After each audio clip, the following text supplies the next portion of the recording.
this. And I can buy more of these. Rewire tool. Allows you to rewire circuitry and turn security systems to your advantage. Consumed on usage. A trap that can be placed on nearly any surface. Spring razor, it's a lethal thing. You have very few tricks that are non-lethal, if memory serves. And most of the fun things, I actually remember one critique of the game being that most of the fun things in the game are lethal. And so the game punishes you for using them. So, yeah. Which, from what I remember of it, is accurate enough. You must be exhausted. I advise that you get some sleep. He's making me think of G-Man right now. You should rest while you can. Very well. You know best. Let me know if you need anything more. So, anyway, now I can loot this place. A second solution. Excerpt from a series of newspaper articles from prominent natural philosophers by Piero Joplin. Natural philosophers, scientists, basically, if memory serves.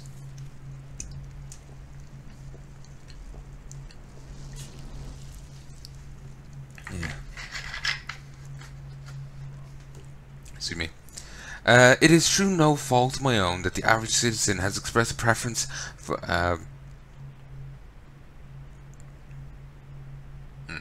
It is through no fault of my own that the average citizen has expressed a preference. And sorry, what I was just looking at there was this. And I was just, for whatever reason, when I read it there, it didn't make sense to me. I blame it on me being tired. Has expressed a preference for Sokov's elixir over my own formula, so does Piero's remedy. A name I did not choose, if you must know the truth. The public has spoken its usual message of idiocy, spending their coin as a means of selecting Sokolov's formula over mine, which I believe to be equal, if not superior. Much has been made over the popularity of these concoctions as a means of resisting the remarkable new plague. I say remarkable because this strain works with an efficiency we've not seen in the history of the Empire. This plague, now making its way through the city of Dunwall, is unrivaled in its effectiveness. I've studied it within the blood of those affected, and is nearly perfect. Elegant, in fact. And while it is true that Piero's remedy and Sokolov's elixir are known to protect the body against plague equally, my own property is not fully understood, which relate to the mind itself and the spirit. And it is in this way that my formula wins out. Here is one where one should pay attention to this contest. For you see, Sokolov's elixir, with its emphasis on the brute animal body, is a crass goo better suited for livestock. The subtle, secret variants of key ingredients making up Pierre's remedy ensure that it works on the higher functions that separate mankind from the mindless, blue-jawed hagfish swimming in the Wrenhaven River. Pierre's request is denied. Piero, no, not sign off on these purchases. A bag of powdered crystal, Tivian ore. What's wrong with the metals and crystal? King Sparrow feathers? If you need feathers, sacrifice your own pillow. Maybe at the academy everything you need is paid by tariff and handed out willy-nilly. But this is my bar, what's left of it. We're operating on a budget. We're running low on oil, food, elixir, building materials, and everything else, so you've got to slow down. While I'm footing the bill, I will not appreciate your purchases. Approve your purchase unless they're absolutely required. No more copper wire or special herbs. If you need those things, go out and scavenge them. Have cities in ruins, so no one's going to miss any of the odd scrap you seem to need. Admiral Havok, or Halfcock, whatever. He's only got half a cock. Halfcock, yes. Or he's just going to have one, yes. Ooh, you. Sokolov Technology in the New Age. Excerpt from a recent book detailing Sokolov's machines. One of the advantages of Sokolov's technologies is that they share the same magnetic socket for the tanks of processed whale oil they use as fuel. When the tank is exhausted, another can be plugged into place with ease. The process is simple enough that any common workman or even the lower guardsmen of the City Watch can handle the task. This applies to the arc pylon and the wall of light security systems, as well as the power carriages used for transport by those few who are wealthy enough to afford them. The obvious downside of Sokolov's designs is the volatility of the tanks themselves. A few accidents have occurred, resulting in damage to property or bodily harm whenever one of the tanks has exploded.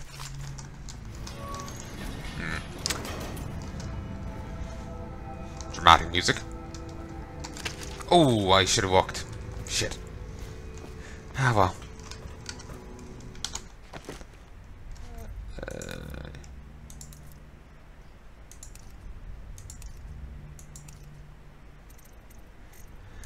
Oh well, oh well.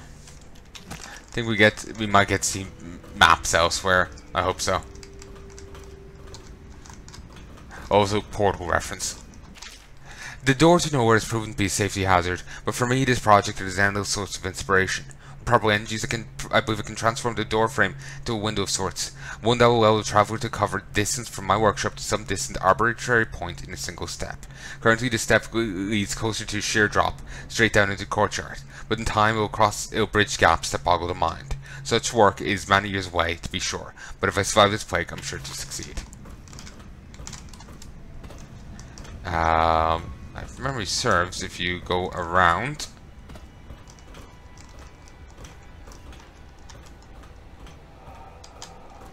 yeah, there's another one on the other side.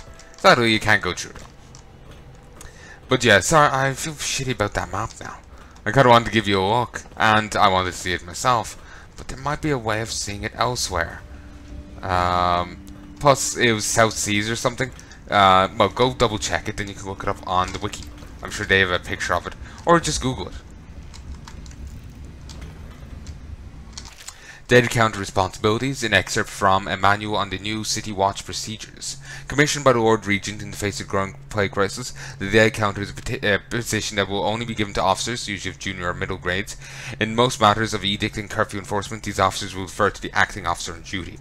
However, any Dead Counter will have charge in situations related to the plague and the handling of the dead, including those with late-stage plague symptoms, called weepers in common parlance. Starting in the month of May, interested officers may apply for the test, and if accepted, for the 2-week training tour. Pay will be administered in coin and rations of elixir, 1 1/2 normal pay grade. Failed experiments. Excerpt from a series of lectures on natural philosophy by Piero Joplin.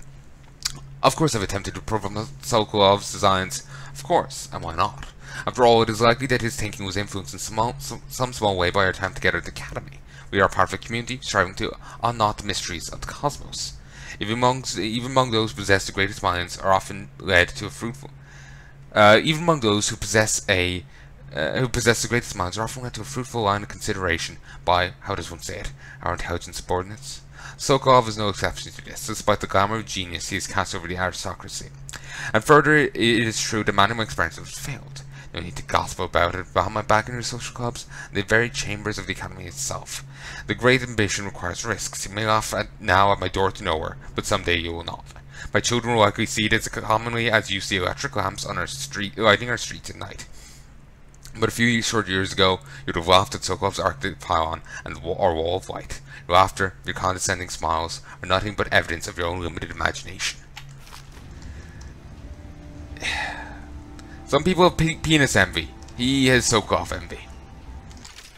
Or jealousy, whatever. Except from the notes of a natural philosopher aboard a whaling ship. Whale vivisection. Remarkably, each specimen I had the pleasure of studying during the voyage possessed some minor variance in physiology. On the second leg of the trip east of Tivia, the crew hauled aboard a female some 42 inches? Wouldn't be inches. Would be inches? I don't know these measurements. In length. I estimate she weighed 35 tons, and the ship sat low, rocking side to side through the night with her thrashing. By candlelight I took her apart, sketching and taking notes. Against her bellowing I cut the massive tentacles around her mouth. They have tentacles? Within I found this row upon row of teeth, and a baleen running along the upper jaw. Through this broom-like structure, I assumed she filtered food from the water that was too small to be chewed.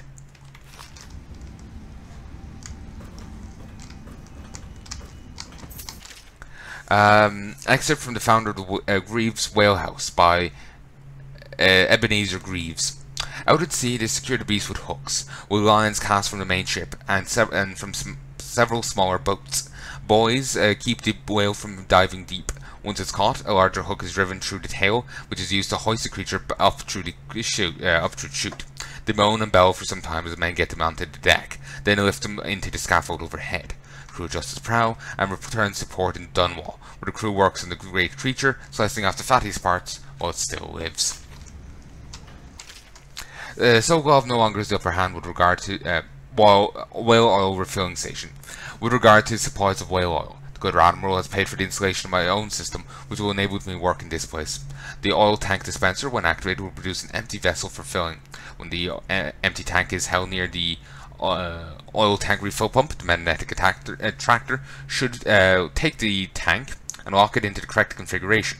Using the lever will begin the refilling process. Once the refilling process is complete, the tank can be removed and placed in service. Extreme caution must be used in handling full tanks. They're quite unstable. This system is sound and well engineered. It appears that Greaves Oil Company has done something correctly, for once. The Academy teaches that absurd idea that the energy in whale oil arises from the need to maintain life functions at extreme ocean depths. The pressure and the cold are too much to endure without it. I speculate that a human being might, by a process of adaptation, produce high-energy humors in the body. I could build a tank that would slowly increase pressure on a subject over a long period of time, and then observe them for years if need be, to see if the formulation of energetic substance is developed. Surely the Empress would be able to furnish me with facilities subject to the necessary legal amnesty. Only if she was batshit insane, you fucking madman.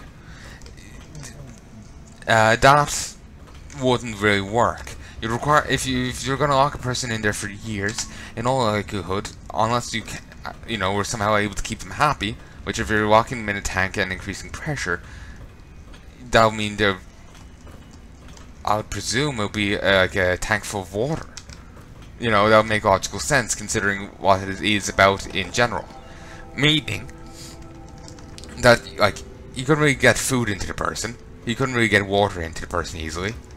You couldn't get, entertainment. They couldn't, sleep anywhere. They'd be just constantly sitting in a tank full of their own piss and shit. You may have a filtration process set up, but it's still not really suited for human endeavors. Tell me what I can make for you. He's a bit fucking insane. My break with the Academy was explosive, for lack of a better word. I had to rebuild from scratch, but so much the better. I was sick of using tools made by lesser men. Oh, shove it up your ass. Yeah, but yeah, he keeps wanting to prove that he's better than the Sokolov. Yes, very much so, but no need to fear. He is here to work with our masters. Hello, Cecilia. Of course he didn't. People are foolish and believe whatever they're told. Okay. If the Admiral trusts him, then so will I. Hello, The Cecilia. Admiral served in the Navy under the Empress.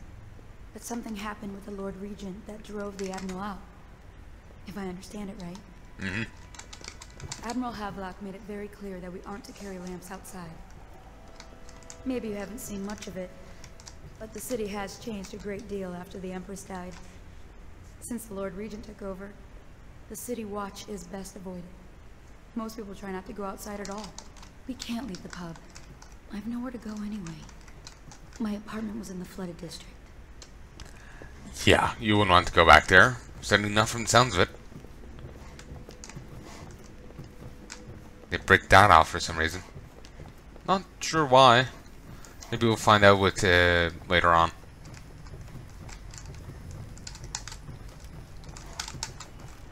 So you can get out and move along this way. Oh, so blood from the eyes.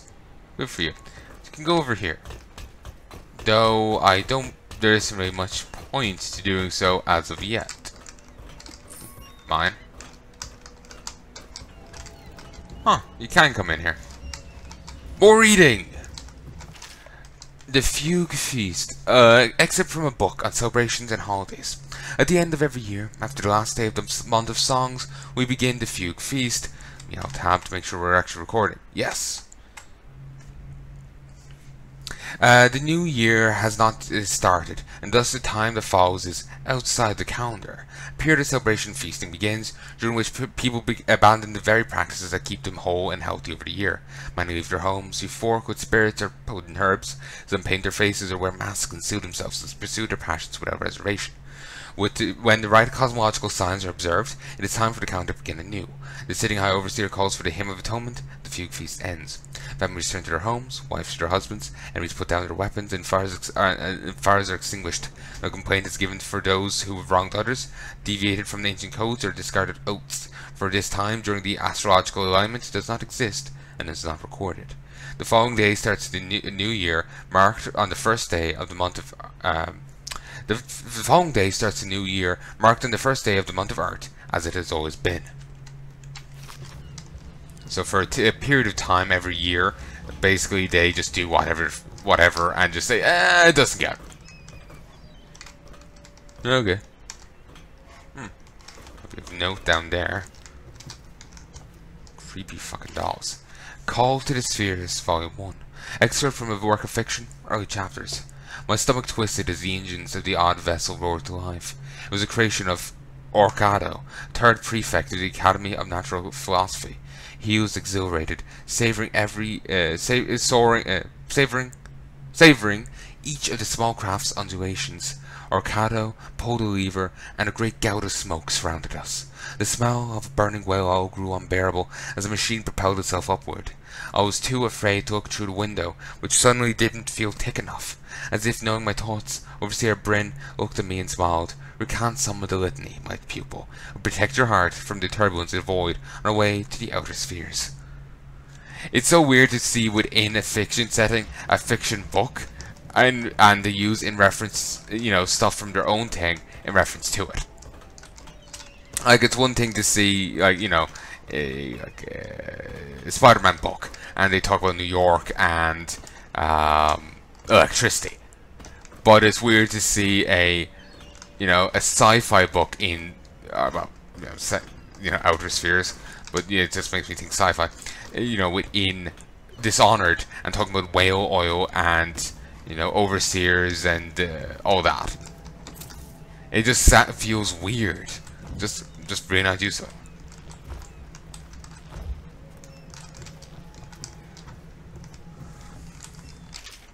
Trials of Aptitude. I read that. So down we go. And I nearly committed suicide. Yay.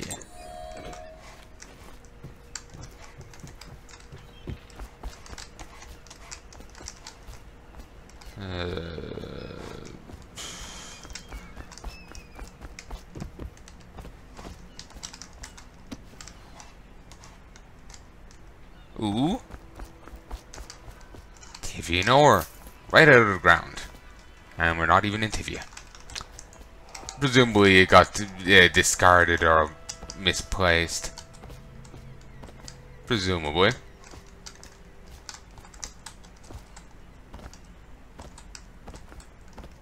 Okay, I think I've ran around like an idiot long enough.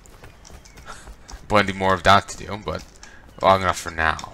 Let us head back up to her room. Mine. I need Piero's key.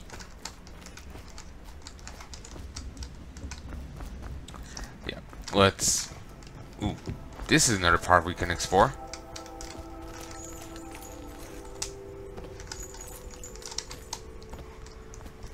Yes, this exists.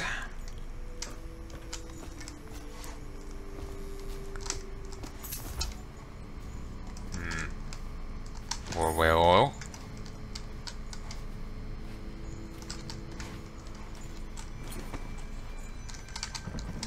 And that does require a key. So we can't get through here yet.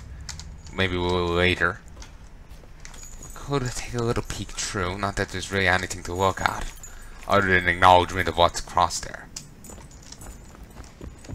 Well, on the other side.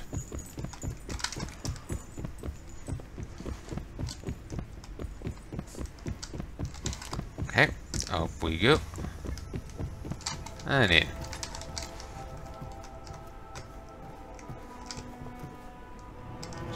Corvo's chambers. Ooh, that was a misclick. I didn't mean to use that. Just, you got limited healing items.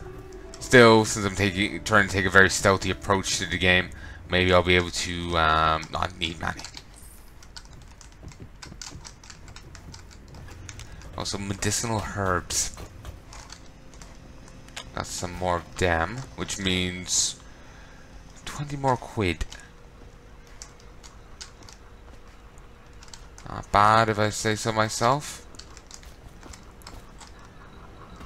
Damn it.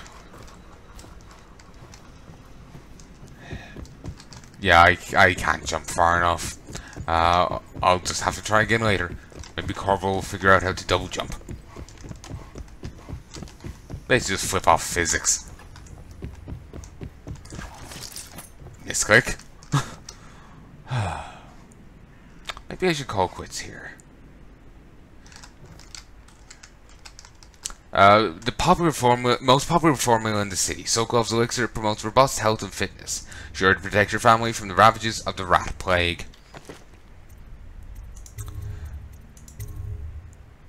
Yes, maybe I should leave this here. I think I've recorded for long enough, yes. So, I sincerely hope you've enjoyed this, and I'll be back soon to record more. But until then, folks, I wish you the best, and I'll see you next time. Adios.